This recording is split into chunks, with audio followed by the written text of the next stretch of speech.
रहीम अस्सलाम वालेकुम। मैं डॉक्टर उसामा खालिद आप सभी दोस्तों को मेरे यूट्यूब चैनल में खुश आमदीद। दोस्तों, आज हम बात करेंगे IBS, irritable bowel syndrome. Irritable bowel syndrome क्या होता है, कब होता है, इसकी क्या क्या वजूहात होती हैं, क्या क्या इसकी अलामात होती हैं, क्या क्या इसकी एहतियात होती है और होम्योपैथिक में इसका क्या इलाज है, आज हम अपनी इस वीडियो में डिटेल से डिस्कस करेंगे। वीडियो को शुरू करने से पहले मेरे चैनल को सब्सक्राइब कर लें और बेल आइकन को ज़रूर क्लिक करें ताकि हर आने वाली वीडियो आप तक बर वक्त पहुँच सके। IBS इरिटेबल बाउल सिंड्रोम, दोस्तों जहाँ पे लफ्ज़ सिंड्रोम आ जाता है इसका मतलब होता है कि एक से ज़्यादा अलामात का मजमुआ। जैसे कि इरिटेबल बाउल सिंड्रोम में हमें डायरिया देखने को मिलता है, कॉन्स्टिपेशन देखने को मिलती है, इंटेस्टाइनल एरिया की पेन, एब्डोमिनल एरिया पेन, पेट में हर वक्त गैस का भरे रहना जिसकी वजह से पेट का हर वक्त फूले रहना, बुलंद आवाज़ में खट्टे मीठे डकार आना, बार बार पखाने की हाजत होना, ये अलामात इरिटेबल बाउल सिंड्रोम की हैं। चूँकि ये एक से ज़्यादा अलामात का मजमूआ है इसलिए हम इसको सिंड्रोम का नाम देते हैं। आइए देखते हैं कि इसकी क्या क्या वजूहात होती हैं। कहा यह जाता है कि साइंटिफिकली कोई प्रूव नहीं है कि इसकी अलामात IBS की जो अलामात हैं ये क्यों पैदा होती हैं, लेकिन एक अंदाज़े के मुताबिक हमारा लाइफस्टाइल डिसऑर्डर, लाइफस्टाइल डिस्टर्ब रहता है। जब हम वक्त ब वक्त खाना खाते हैं, बे टाइम खाना खाते हैं, रात को देर से खाना खाते हैं और रात को देर से सोते हैं और सुबह देर से उठते हैं, और फिर मुरगन ग़िज़ाएँ जब हम ऐसी चीज़ें खाते हैं तो ये चीज़ें इरिटेबल बाउल सिंड्रोम पैदा करती हैं। आइए समझते हैं कि हमारा जो सिस्टम है, डाइजेस्टिव सिस्टम है, ये कैसे काम करता है। जब हम कोई खाना खाते हैं, जब हम डाइट लेते हैं तो हमारा मैदा उसको प्रोसेस करता है। उसको प्रोसेस करने के लिए बाइल एक केमिकल होता है, HCl हाइड्रोक्लोरिक एसिड, वो केमिकल मैदा उस डाइट को हज़म करने के लिए हमारे पित्ते से लेता है और खाने को, फूड को प्रोसेस करके वो फिर आगे इंटेस्टाइन्स में धकेल देता है। अब जो इंटेस्टाइन्स होती हैं उनकी एक पेरिस्टाल्टिक मूवमेंट होती है, इस टाइप की जिग-जैग मूवमेंट होती है जिससे वो ऐसे ऐसे हमारी जो वेस्ट होता है उसको आगे फॉरवर्ड करती हैं। स्मॉल इंटेस्टाइन से गुज़र के जब हमारा वेस्ट वो बड़ी इंटेस्टाइन में जाता है तो वहाँ पे फिर एब्जॉर्प्शन सिस्टम स्टार्ट होता है। वहाँ पे जो उस खुराक के अंदर जो न्यूट्रिएंट्स होते हैं वो वहाँ से जिस्म में जज़ब होते हैं, जो मिनरल्स होते हैं, जो विटामिन्स होते हैं जिनकी जिस्म को ज़रूरत होती है वो वहाँ से फिर जज़ब होते हैं। उसके बाद जो वो वेस्ट प्रोडक्ट होती है वो पेरिस्टाल्टिक मूवमेंट के ज़रिए से हमारे जिस्म से खारिज हो जाती है, बाहर निकल जाती है। अब जब वो पेरिस्टाल्टिक मूवमेंट जो है अगर वो बहुत ज़्यादा तेज़ हो जाए तो हमें लूज़ मोशन लग जाते हैं। अगर वो पेरिस्टाल्टिक मूवमेंट स्लो हो जाए तो हमें कब्ज़ का सामना करना पड़ता है। अब ये पेरिस्टाल्टिक मूवमेंट डिस्टर्ब कब होती है? जब हमारा लाइफस्टाइल डिस्टर्ब होता है।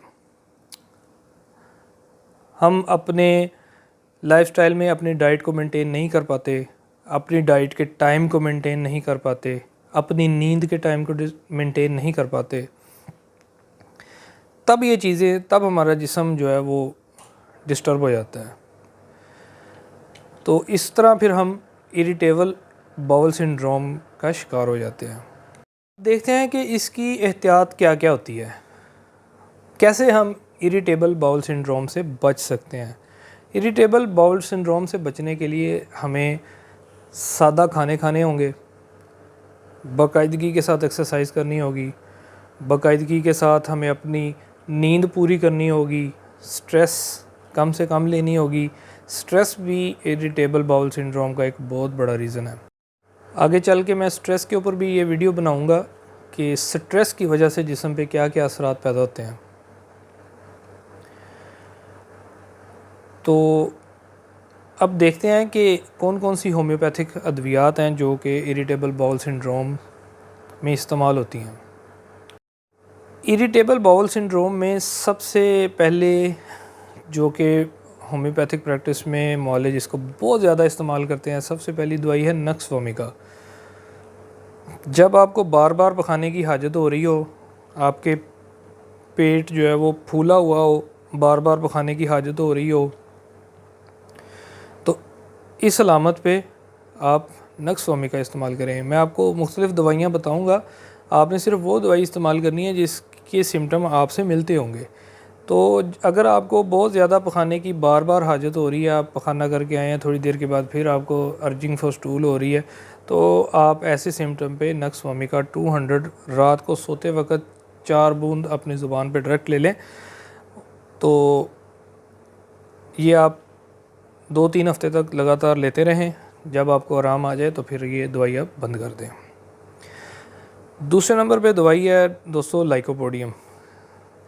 लाइकोपोडियम में दोस्तों अगर आपको पेट बहुत ज़्यादा फूला हुआ आपका महसूस हो रहा है और आपको कब्ज़ महसूस हो रही है और आपके पाँव से बहुत ज़्यादा आपको हीट महसूस हो रही है, तो ऐसे अलामात पे आप, और भूख आपसे बर्दाश्त नहीं होती, तो ऐसी अलामात पे आप लाइकोपोडियम 200 लें। सुबह के टाइम डायरेक्ट 4-5 कतरे अपनी ज़ुबान पे लें, और ये भी आप तब तक ले सकते हैं जब तक आपको आराम नहीं आता। जब आपको आराम आ जाए तो ये दवाई आप बंद कर दें। तीसरे नंबर पे इसकी एक बहुत अच्छी दवाई है एलोमीना। एलोमीना में दोस्तों आपको क्या सिम्टम देखने को मिलेगा? एलोमीना में नरम पखाना होता है लेकिन वो भी पास आउट नहीं होता। उसमें इस किस्म की कब्ज़ होती है कि नरम पखाना होता है, वो भी पास नहीं होता। अगर आपको ऐसा सिम्टम देखने को मिले तो आप एलोमीना 200 लें। वो आप हफ्ता में एक बार लें, वो गहरी दवाई है, वो हफ्ते में एक बार लें और 4-5 हफ्ते तक लगातार उसको लें। जब आपको आराम आ जाए तो फिर आप उसको छोड़ दें। अगली दवाई है दोस्तों कार्बोविज।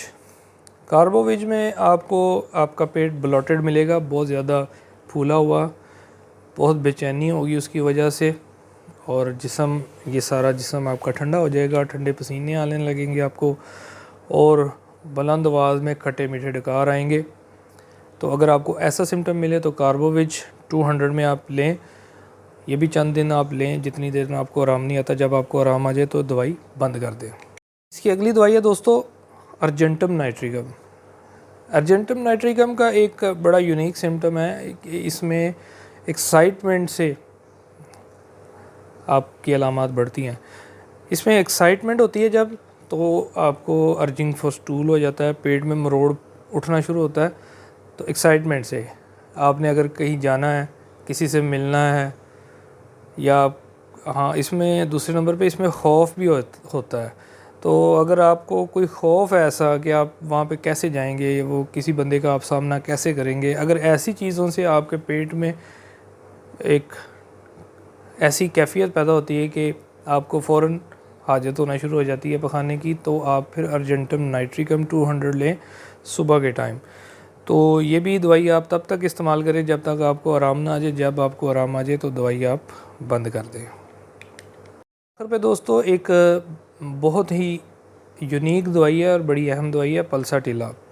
पल्साटिला 200 वो आप तब इस्तेमाल करेंगे जब आपको दूध से बनी हुई अशिया या फ़ैट से बनी हुई अशिया आपको हज़म नहीं हो रही।